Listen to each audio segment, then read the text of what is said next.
Week 11. I mean, we're in the double digits. The double digits of the season. How did we get here so quickly? Teams are becoming what we think they are. They're not in a place where you're like, oh, this team could be different. These teams are what they are. Cincinnati is visiting Baltimore. Baltimore's favored by 3.5. It's a Thursday night game. The first of 7 divisional matchups, and divisional matchups have been a key driver of success for us this year. We tend to like the dogs. I'll say this stat a lot today. Home teams in the division since 2015 are covering at just a 47% spread. That includes Baltimore. Home favorites in the division since 2015, just a 45% spread. Harbaugh is a favorite of 3.5 or more, under 500 against the spread. Lamar is a favorite of 3.5 or more, under 500 against the spread. And yet, Simon, we don't love the Bengals here. And I don't have crazy value on this line. I make it number 4. It's 3.5. I'm on the Ravens then. So it's nothing crazy. I mean, don't have to think too much into it. It's a simple fact of it's a short week.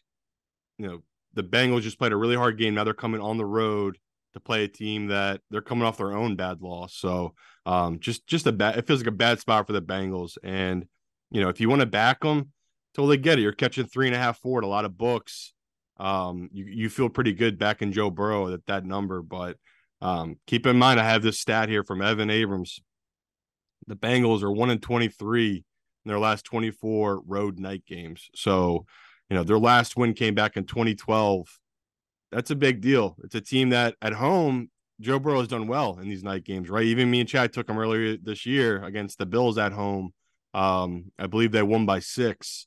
They're just a different team, it seems like, at home than they are on the road, especially in this spot, like going into play that Ravens team. We know how crazy and loud that fan base can be for the Ravens. And, the fact this is a standalone game, divisional game, again, I can't fault you for taking it. Chad just hit you with all those stats.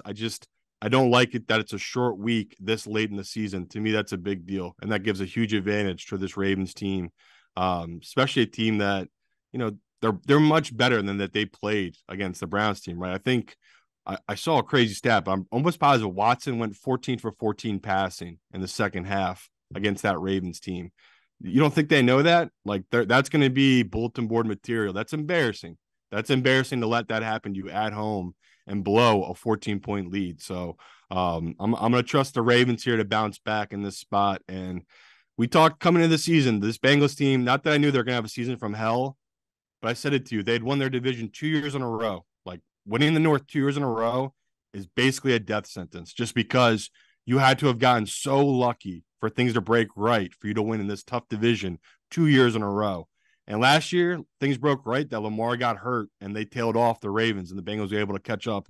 This year, they don't have that luck. Like these quarterbacks have not gotten hurt. Watson was the only one that's gone down with an injury, and the Browns still won games with PJ Walker in there. Like the Bengals haven't had the luck they've had in prior seasons. I mean, even the Steelers, right? The luckiest team in all of football in their division. It just hasn't broken right for this Bengals team. So, if you're betting like me on this Ravens team, you might as well bet on the Bengals to miss the playoffs as well. Because if they don't win this game, it feels like that's kind of it, right? They're going to miss the playoffs. God, that's a great idea. The only thing I can think of for this, I keep watching Joe Burrow just be lip quivering, devastated after that loss to the Texans.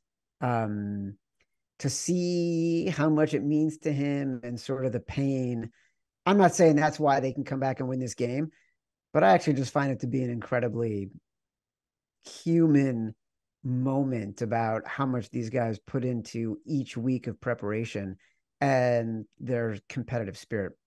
That's how I felt watching Josh Allen last night. It's like you literally just saw a man die on the field. Like you saw the life get sucked out of him when they said the 12th man was on the field. And it's like these guys are so highly competitive, like you just said. So I agree, but you have to go look. Lamar is feeling the same way, right? Lamar, Oh he's got to yeah. own that pick six, and he's got to wear this loss he just had against Cleveland. So I'm right there with you. I also was thinking about, we were so all in on the Bengals before we got off of them. Uh, before we got off of them last week. Yeah. And I do wonder if last week, like, did we think we kind of overlooked it? It might have been a trap game because they were looking ahead to this week potentially. I just didn't. I'm still in awe of everything CJ did. Even when I went back and watched the tape, I just can't believe how bad that Bengals defense, which we talked about, played. Like they Yeah. gave up over 150 on the ground to a backup running back, like another running back that left the Bills and went somewhere else, and now is getting 150, and letting a rookie throw for over 300 yards or whatever it was, 350 against you. Yeah, just total embarrassment by that Bengals defense.